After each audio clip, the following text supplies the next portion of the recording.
Hello, I am Theresa Stack, an associate professor at Montana Tech, and this learning unit covers sampling strategies and exposure assessment. There is a lot of materials here, so it'll be broken down into two parts. So our goals will be for you to understand a basic sampling strategy or a framework for setting up a sampling strategy. Really, we're going to spend most of our time considering the protocols for each hazard, whether that's in a similar exposure group or not, and then evaluating the exposure. The material that is referenced would be our text. Chapters 1, 2, and 23 are great chapters. You can probably get more from reading that material than you can from listening to this recorded lecture. It's covered in immense detail here. It's actually an entire course offered at Montana Tech, one that I think is really worthy of your elective credits. I also use as a reference this somewhat older, a little bit older document, the NIOSH Occupational Exposure and Sampling Strategy Manual. There's really some good foundational material in there that other documents such as this have been built on. And then the Department of Defense Industrial Hygiene ESAM system or DOOR system, where I incorporate their protocol and different elements that you may be somewhat unfamiliar with or somewhat familiar with. And much of this reference material is posted there on Moodle for you to take a look at. So before we start talking about our sampling strategy, I just want to clarify the difference between screening and monitoring and sampling. And sometimes these are all part of our exposure assessment plans, what we're going to do in the workplace. Really, a sampling strategy or an exposure assessment model, those are two different things, and they can be very broad or very focused. And so we do screening, monitoring, and sampling as part of our industrial hygiene work. But we develop specific strategies for work areas or certain processes. And after we develop our strategy, then we have a protocol for each specific agent. So one way I like to think about this or explain it is that a strategy would be developed for your entire facility, and then a sub-strategy for each process or hazard inside of that facility. And then for each subset or each process, you would develop a protocol for each agent that you're going to sample. Sometimes even a protocol for each hazard that you're going to assess. And it wouldn't necessarily just mean protocol, it could be protocols depending on how many different hazards were in the workplace. So that's why I think that 1-2 week lecture certainly doesn't cover the scope of this, but will give you a basic understanding of the methodology that's used to set up your sampling strategy as well as your exposure assessment plan. So what is screening? You may remember from epidemiology that screening is used to identify individuals or working populations with the propensity to develop a disease. Screening is used in a preclinical phase. So a really good example of this is when we take blood pressure that if it's elevated, that is used as a screening tool for later diagnostics that can be used to evaluate whether somebody may develop a heart disease, right? So our high blood pressure reading or a blood pressure reading is actually being used as a screening tool. So screening detects disease or body functions before an individual would normally seek care. That's that preclinical phase. Screening tests are usually administered to individuals without current symptoms, but who may be at high risk for certain health outcomes. So that's screening, and now let's look at what is monitoring. So monitoring is where we identify individuals that exhibit early signs of occupational disease or the propensity to develop those diseases based on their risk factors. So an easy example for this is we put workers in our hearing conservation program, which is a monitoring program, if they are exposed to noise above 85 decibels, assuming you are following the OSHA standard. So this is a monitoring program. They either have early signs of an occupational disease or disorder, or their exposure to risk factors qualifies them to be in a certain category, and then they're part of your surveillance or monitoring program. And monitoring or surveillance has a preventative focus, as does screening. It has a preventative focus. So when I describe this audiometric testing or hearing conservation program, we also call this medical monitoring. And it's the analysis of health information to look for problems that may be occurring in a workplace and to try to target our interventions. And so surveillance serves as a feedback loop to the employer to see whether people are, whether it is a sentinel event, events that are occurring over a period of time, or just one case. And that way we're able to look for trends in our monitoring. So for example, in our hearing conservation program, if all of our workers are in our hearing conservation program, we have 50 of them, and over the last 10 years, none of them have had a threshold level shift, we can conclude with a certain amount of confidence that our controls are effective in keeping their dose down, as well as our monitoring program is putting checks and balances in place to ensure that people's exposure are below or within a certain level and that our controls are actually working. So surveillance is used as our feedback loop. So when we talk about monitoring, there's also biological monitoring. Some of you may do biological monitoring. It's usually more evasive or expensive than conducting sampling, and sampling is, of course, a type of monitoring. But with biological monitoring, it certainly is a closer look at the true dose, or the what I like to call the residual dose, so it's left in the body after elimination.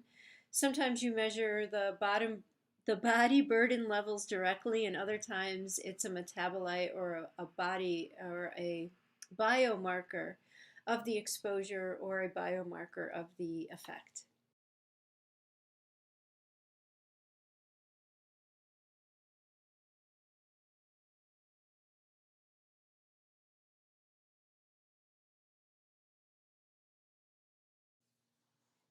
So another form of worker monitoring is sampling, where we sample the exposure that the worker receives. So exposure monitoring measures or estimates a personal exposure by measuring the concentrations of a substance in the work environment.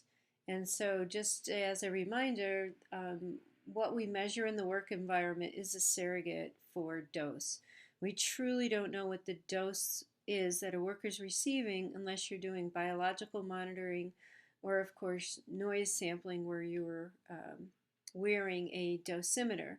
So for example, in the picture, you can do some air sampling and measure the amount of exposure around the worker's breathing zone, but the way this worker works or breathes or eliminates or biotransforms the material will have a bearing on what the true dose is. So we're going to move from the generalities of screening and monitoring into sampling. So our sampling strategy and our exposure model. The 8 steps that you see here are from the Department of Defense's Industrial Hygiene Manual. Although it is exactly the same methodology that's used in the AIHA text, it's just that the DoD breaks out the intermediate steps, where the intermediate steps are hidden within the AIHA model, and it looks at just these major steps. So this tends to have a little bit more detail in at least its layout, which can help you kind of grasp these concepts if you're somewhat unfamiliar with the way you develop and modify a sampling strategy based on somebody's exposure. So at the beginning are these first 2 steps, this basic characterization and defining your objectives. And you really, you don't do the steps in order, 1 and 2, you kind of do them at the same time. A lot of times you have to characterize the workplace before you can define your objectives. So you have to have a basic idea of what's there, and we do this through our anticipation and our recognition before we move forward into our evaluation. So these two steps are done together. And through our basic characterization, or at the same time, sometimes we can start to develop similar exposure groups before we develop our sampling strategy. Other times we have to sample for a while before we can confidently put people into similar exposure groups. After we develop our objectives and our similar exposure groups, then we can develop our workplace monitoring plan. And that's where we'll have specific protocol for certain campaigns and certain agents. And that's the core of this class, and so I'll spend more time there than on some of these other steps. So after our results come back, of course, we characterize our exposures, and then we assess our exposures and provide a control plan based on our assessment. At the end, there's always reporting and record keeping, what we need to report out, and then reevaluation to see if we will, over a period of time, change our sampling strategy. So it is, in a sense, a moving target, our sampling strategy, but we need to have a sound foundation of what we're going to do when we reach these decision points. And we do this in developing our sampling strategy beforehand based on our objectives. So we start with this basic characterization and our monitoring plan and developing similar exposure groups. Sometimes we have to actually sample to develop our similar exposure groups. Other times that has been done for us, or through our observational studies, we can feel fairly confident that people have similar exposures. And that is a topic all in of itself and will be discussed later on in class. And then you have your exposure assessment, whether you have acceptable, uncertain, or unknown exposures. We recommend our controls that are that need to be put into place, and this could be where we would change our sampling strategy, or start to make a decision as to how frequently we may need to sample based on our results, right? So an exposure that's closer to a PEL would require more frequent sampling than an exposure that is within 1% of a permissible exposure limit. And it's always a closed loop. You have this reevaluation. So the steps, we start by defining our objective. We do this through our basic characterization of identifying the hazards, our high-risk workers and controls that are in place, or high-risk processes. When at all possible, we establish our similar exposure groups, because this helps us in our industrial hygiene evaluation, because we certainly can't evaluate all our workers unless we have a really small demographic or a really small population. And then we develop our workplace monitoring plan, that is our master schedule, and we'll have a set of that as a protocol for each and every one of our agents. And our monitoring plan, this is where I suppose more specifically I should say that this is where this is going to change, where our exposure strategy or our sampling strategy can stay somewhat the same, but our monitoring plan may change after we establish our similar exposure groups and do some basic characterization, or we truly characterize the exposures. Then our monitoring plan may change somewhat over time. And hopefully the example will help clarify some of these steps. So if you go to Moodle and you click on the link here, example used for exposure model, this is an assessment that was done for workers who were maintaining and repairing landing gear that was cadmium plated. So this is the exposure assessment. I used this exposure assessment to develop this PowerPoint so you can see how the sampling strategy led to the detailed monitoring plan, which then later led to the sampling or the exposure assessment, the characterization of that exposure, and the controls that were put into place. So I think sometimes these terms can be misused, and I must apologize. Sometimes I cross them Your sampling strategy is your overall framework, and it has decision trees in there to how you're going to conduct exposure assessments within your workplace, within your entire workplace. And there will be detailed monitoring plans for each work area or each agent. Usually you have a sampling protocol based on the methods and how you're going to sample for each agent or each sampling campaign. So think of your strategy as how you're going to evaluate the entire workplace. And your strategy has a decision point as to when you're going to modify your monitoring plan. So for example, if I have workers within a new process who are exposed within 10% of the permissible exposure limit, I may go back and monitor every month until their exposure is down below the action limit. If you have another example, so I have workers who are exposed at 1% of the permissible exposure limit, then I may modify my monitoring plan and only go back and reevaluate once a year. So your strategy is your overall framework for the entire work area. And in there are subparts. So there'll be sub-strategies for each different hazard or each different work zone. And then there's protocols for each different agent. So really the text does a great job of explaining all these different elements and gives you time to kind of pour over them and integrate them to what you already know. So this is the exposure model or the sampling strategy from our text. And you can see that it has far less elements than the DoD model, but they're just built in somewhat in a different way. So we're going to start with our basic characterization and developing our objectives. One way that we can start with our basic characterization is through the anticipation of the hazards that we find in the workplace, whether that's from manufacturers' recommendations, employee requirements, regulations that have been put into place about frequency of sampling, or new regulations, lower permissible exposure limits, or an evaluation of our safety data sheet. And then we recognize the hazards from our anticipation phase, and we just put them in our major categories: our physical hazards, our environmental hazards, and I consider ergonomic hazards physical hazards. I wouldn't necessarily use that word, but that's because I'm an ergonomist.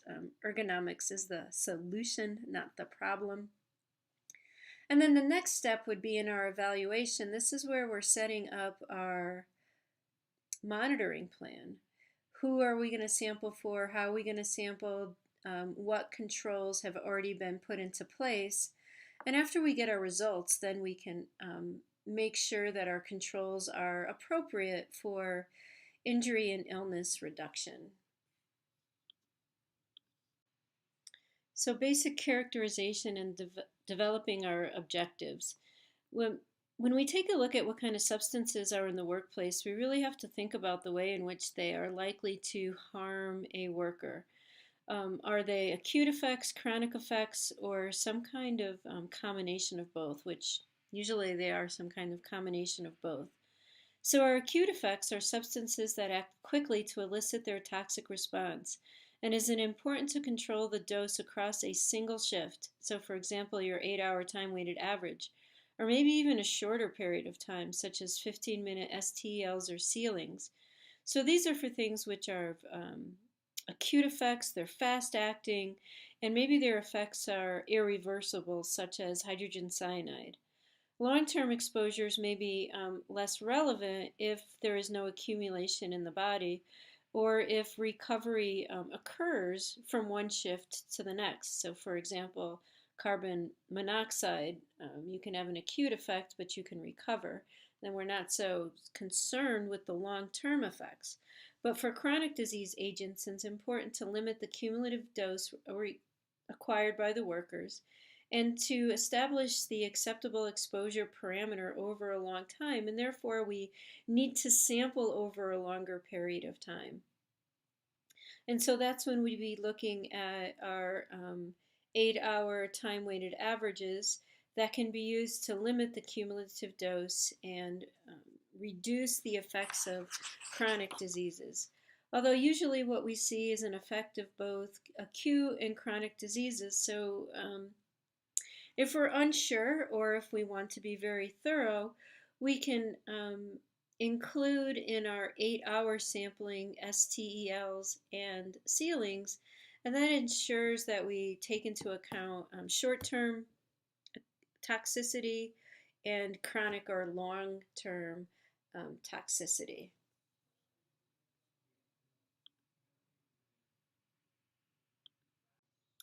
So this is just a short video of what a sandblasting operation looks like. It isn't a video of the one that's being evaluated in the.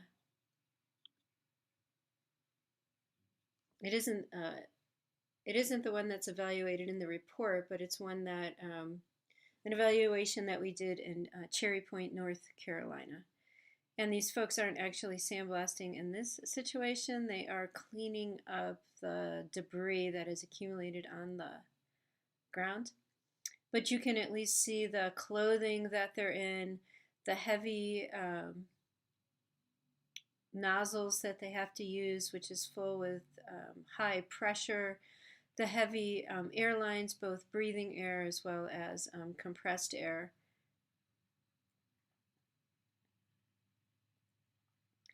And if you're wondering why they cleaned it up this way, it's because the architects ignored the workers who requested a grating underneath the on the floor of the aircraft hangar so that the media would fall below and be more easily recovered.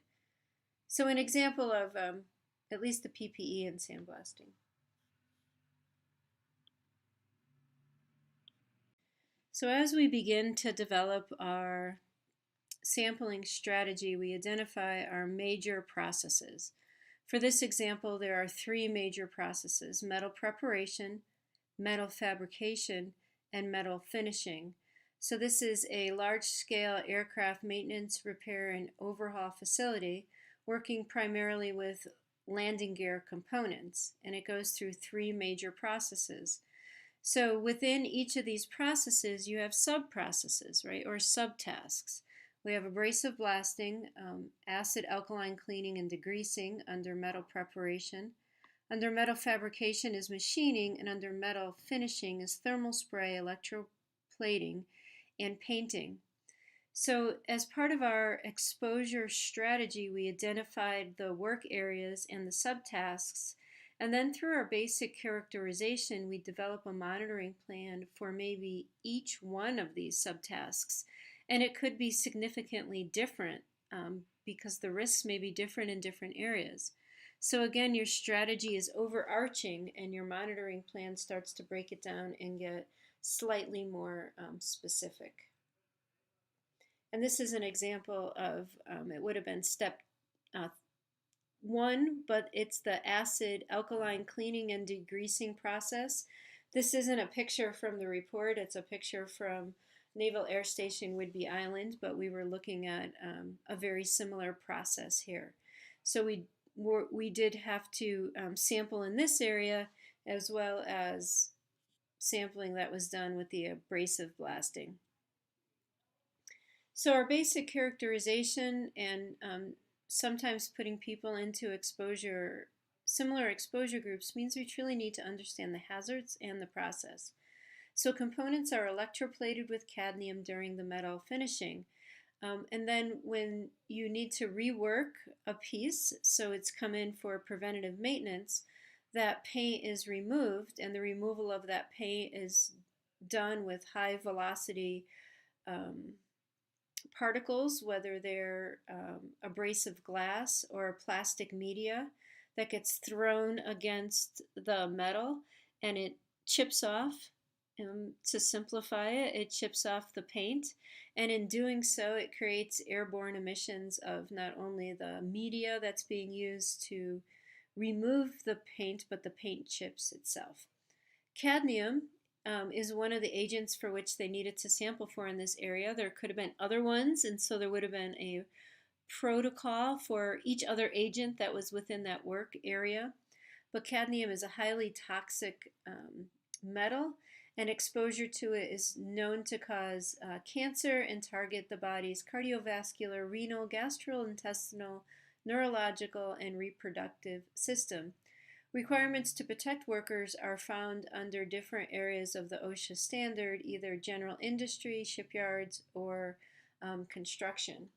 And so the way the paint is blasted from the metal is either with those hand-operated nozzles, such as the example that I showed you, or blasting that's done inside of booths, and they use glove boxes. So here's an example of a, oops. Here's an example of a blasting booth where the worker can enter in and close the door and work on larger parts, or for smaller parts, the worker would not need to suit up. They can work with their hands through the glove box and not actually enter the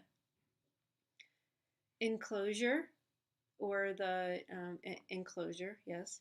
And then you can see the different areas are also labeled in this picture. So there's two ways in which people are exposed to cadmium, either working through the glove box.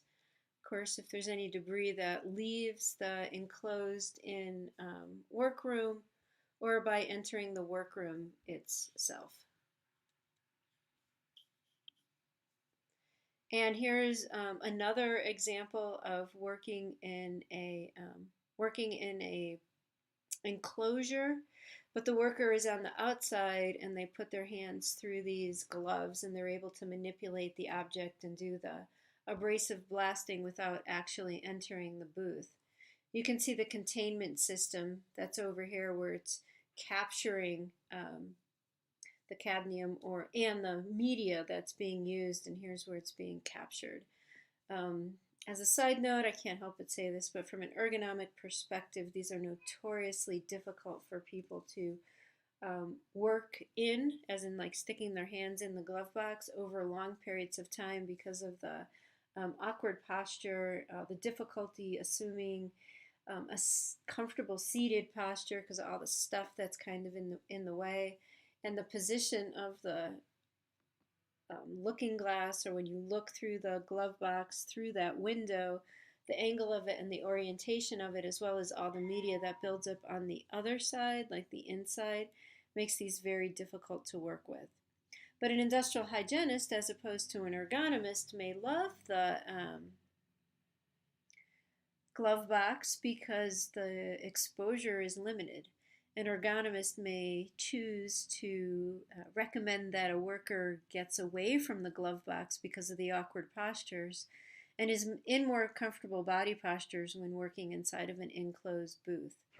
So different ways that you can define your scope. And this is another example of a similar process, but they're, instead of doing media blasting, they're using hand grinders, but very similar. This was, I think the paint here was chromium as opposed to having cadmium in it. So cadmium becomes airborne during the blasting operation, as well as you have spent contaminants.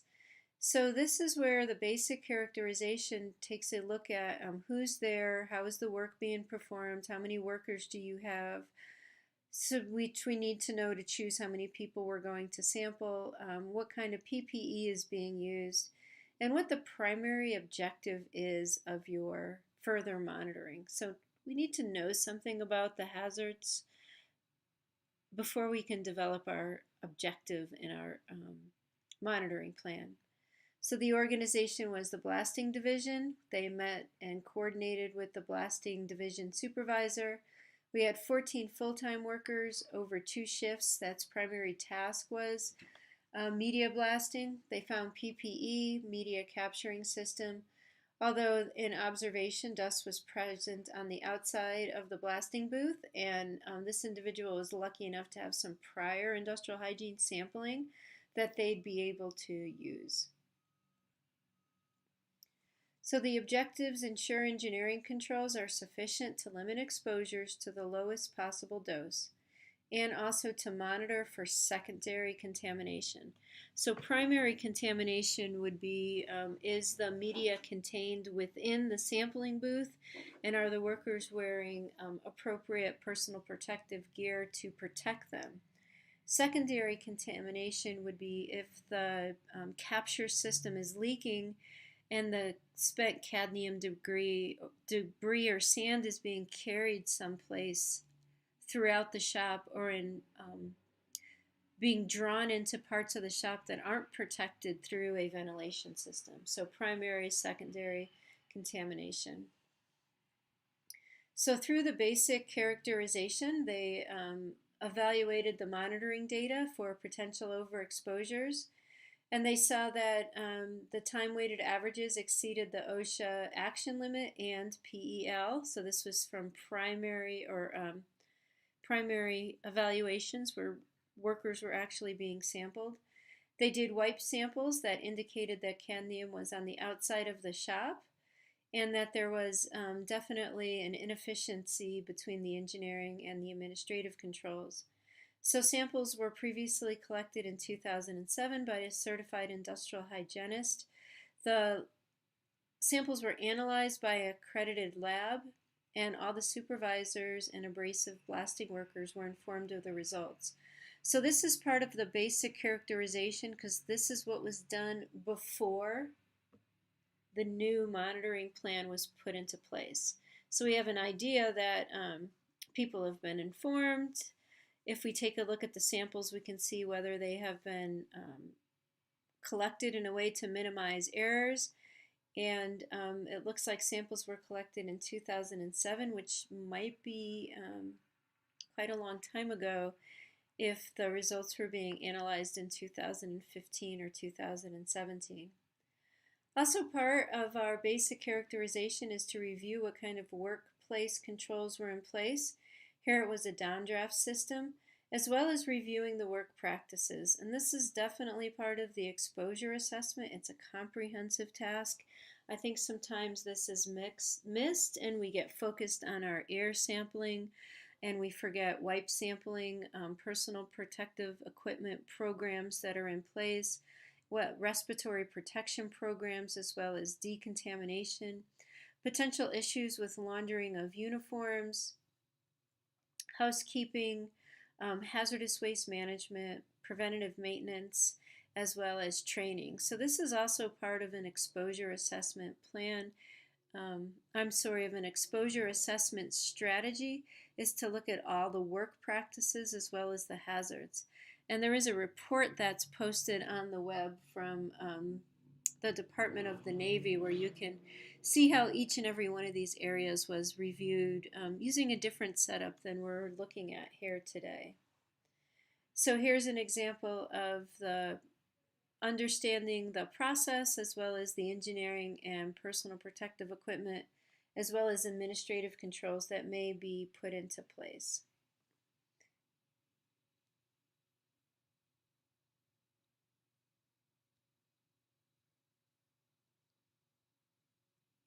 So the workers were wearing an outer disposable coverall, an inner disposable nitrate glove, outer rubber booties, an outer layer of leather gloves. They had an inner laundered coverall and type C blast helmet with a respirator and a cape or a hood. Well, it's a hood with a chest protection, so a hood with a cape would be appropriate. So this is the personal protective equipment that was put into place. Is this appropriate given the recognition of the hazards that we're finding out there?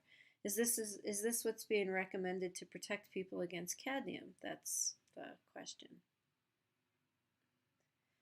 So this takes it one step further. There's two different kinds of basic characterizations.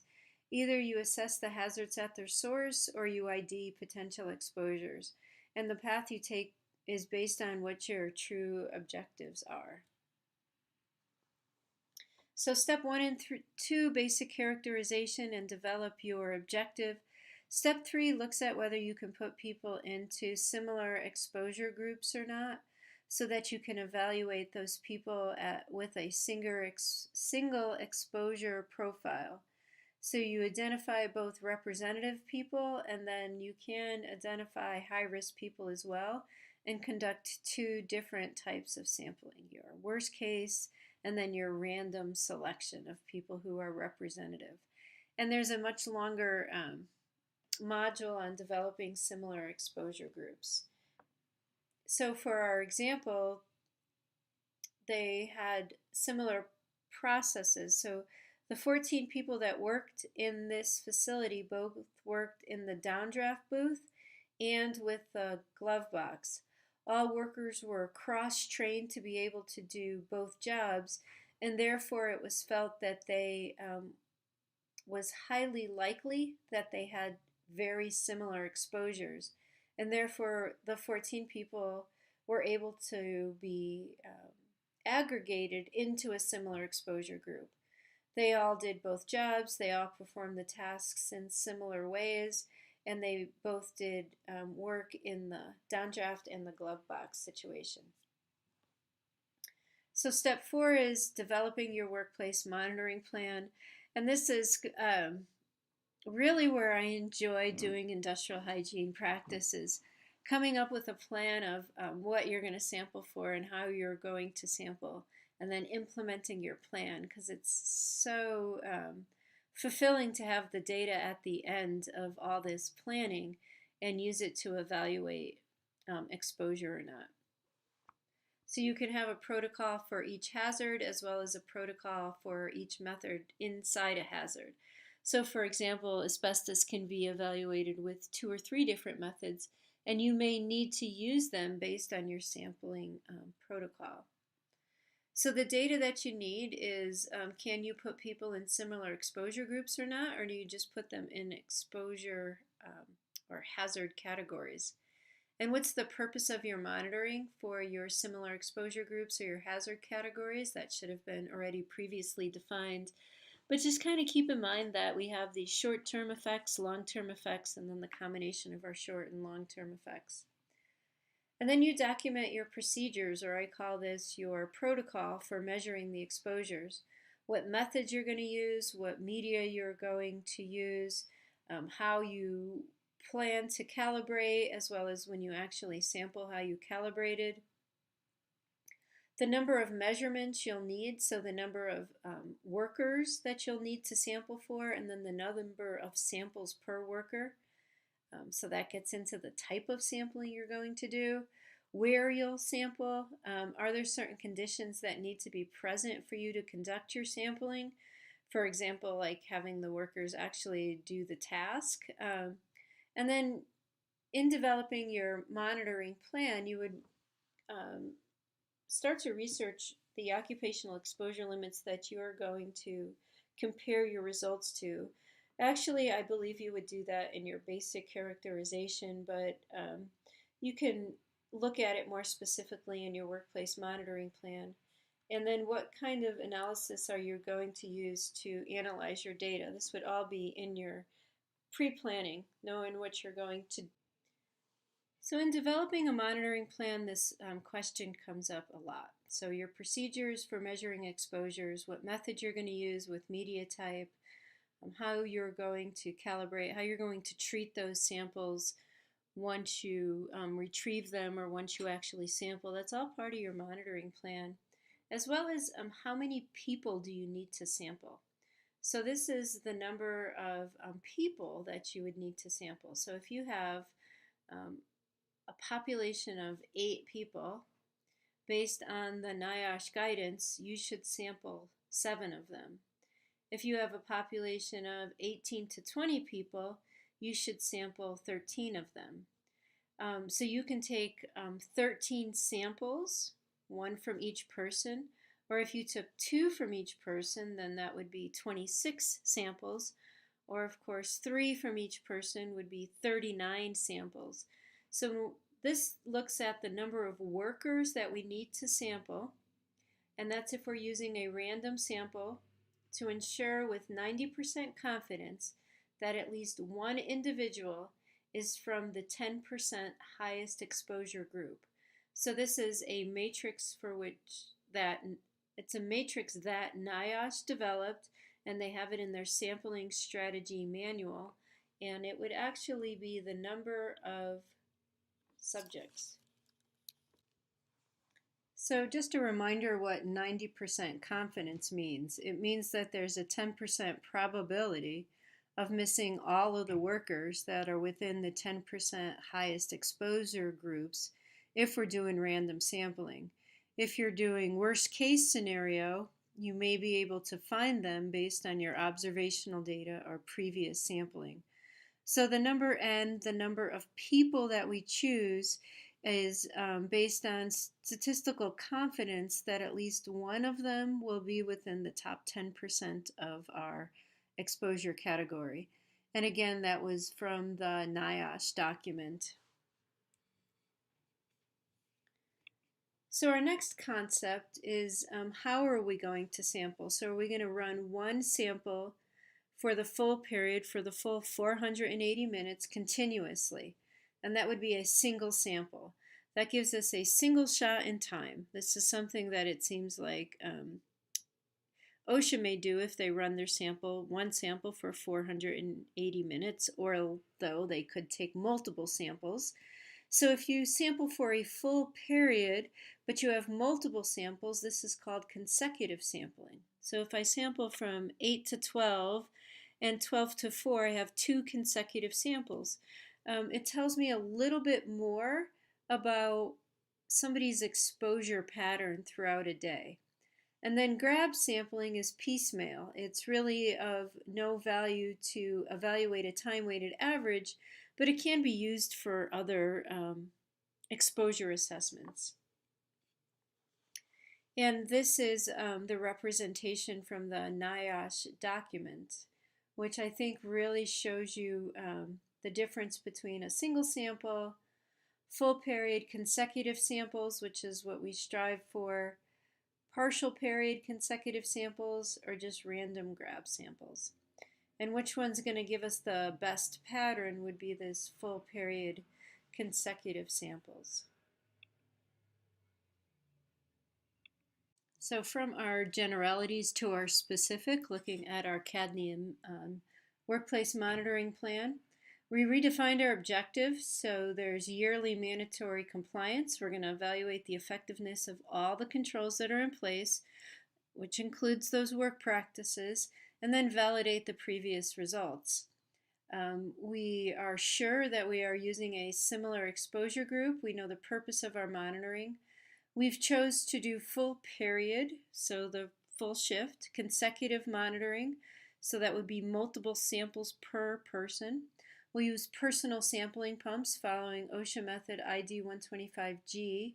The flow rate is 2 liters per minute, and of course in checking that we make sure that 2 liters per minute for 480 minutes will only give us 480 liters, and that's well within our method to ensure we have we're not sampling too much air or not enough air.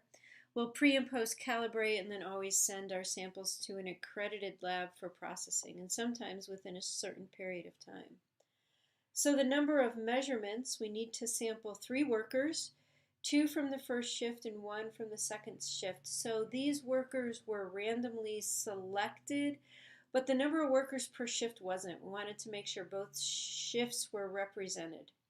So 14 workers, that's a minimum of 4 samples each.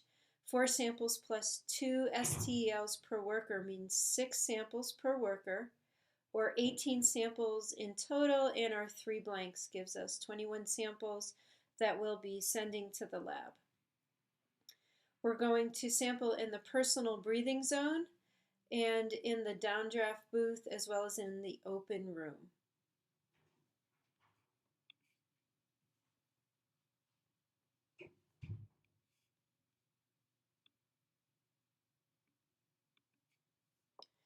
So after we've developed our exposure monitoring plan and we have sampled, so we've done all the fun stuff, now we need to characterize our exposure,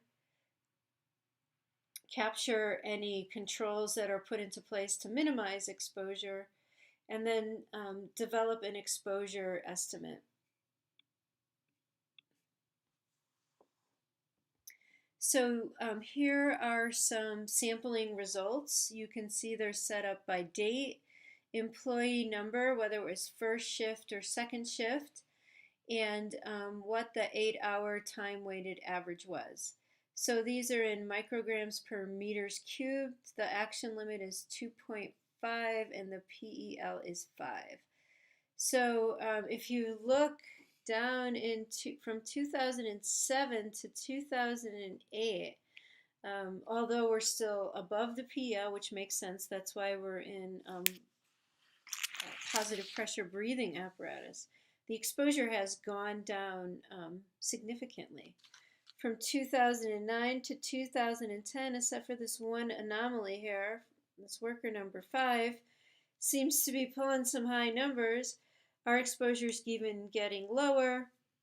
2011, it got somewhat lower.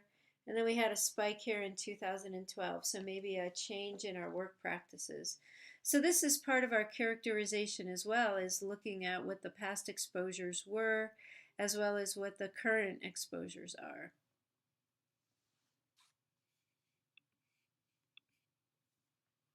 So there was also some wipe samples that were done because contamination or material was found outside of the sampling booth and outside of the glove box. So we might suspect that some contaminant is creeping out. And OSHA's recommendation is all surfaces as free as practical. And you can see the concentrations of cadmium here. Certainly on the top of the file storage cabinet. Boy, the top of that refrigerator, always a place where a whole bunch of debris builds up. That there was some secondary contamination. So not only primary, but secondary. And the engineering controls were evaluated as well. You would do this in ventilation. But the minimum ventilation requirement recommendation was significantly greater than the measured ventilation flow rate found, and the control of effectiveness was only 51%, which means that this is definitely a place where the client or the employer can maybe make some changes. What isn't being addressed here is how often those filters are being changed, and that could be as simple as that preventative maintenance. So when we have our data, we do some calculations. We look at whether it's normally distributed or logarithmic distributed, and then we would change it to be normally distributed by log, transforming it. We're going to get into that later, so let's just look at our minimums and our maximums, our ranges, our time-weighted average, assuming that we sample for as close to 480 minutes as we can. And then what percentage of our time-weighted average, what percentage of those samples was below or above our occupational exposure limit.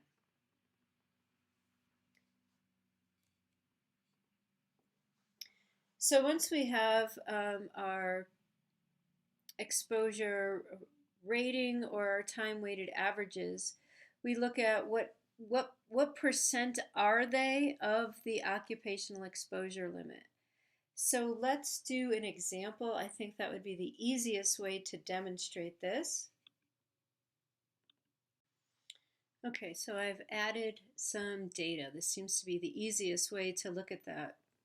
I have the 4 workers that I sampled, and their time-weighted average was 8, 9, 2, and 5 parts per million. And if the occupational exposure limit was 5 parts per million, Then worker 1 was exposed at 160% of the occupational exposure limit, so they were over 100%. Worker 2 was 180%, worker 3 is 40%, and worker 4 is 60%.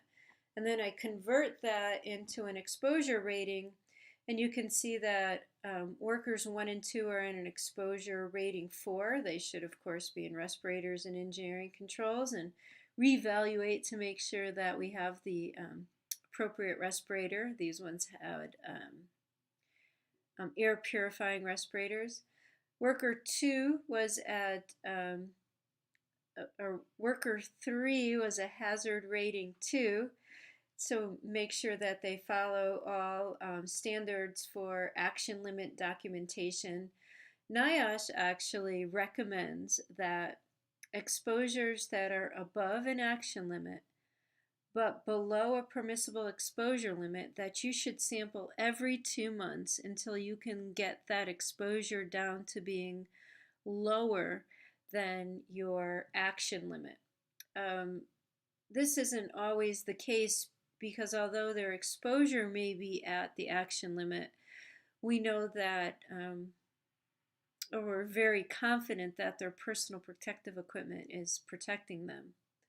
And then we have worker 3, who is 60% of the occupational exposure limit, and this put this worker in an exposure rating of 3. So this is where you take your time-weighted averages, you convert them to what percentage of the occupational exposure limit are they, and then you give them an exposure rating, and this allows you to unbiasedly prioritize where you would put controls into place.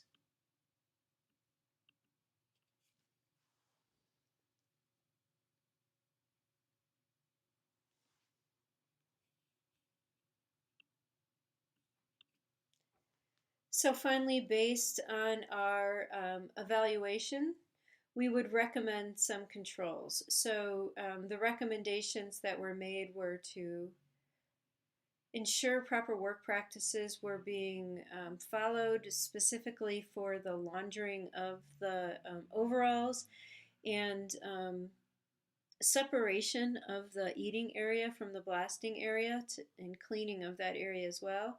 A large-scale glove box, as well as using chemical stripping or, of course, robotics. So although report writing is step 6, there's a specific module on this, so this is more of an overview where you compile your information. You perform quality control to review your assessment and be sure that you were within your methods and your samples were treated, were handled the way they should be to ensure precision and reliability. You provide always an executive summary when you do your briefing, as well as a full report to management and supervisors. And then there's record keeping that needs to go into just about everything that we do in industrial hygiene. And finally, at the end, we reevaluate our monitoring plan based on our results to see if we need to make alterations to it or continue on without making any kinds of alterations. So the goal here in this rather long learning unit was to understand the how to develop a sampling strategy, and an exposure model. But truly the goal was to help you understand the importance of the basic characterization, how that helps you define your objectives so that you can develop the correct workplace monitoring plan, which will change over time based on your exposure characterizations. And this is done in that re-evaluation loop. And here's the example from the text. It was a lot of material. There's some additional material on Moodle for you to review, and I hope you have a splendid day.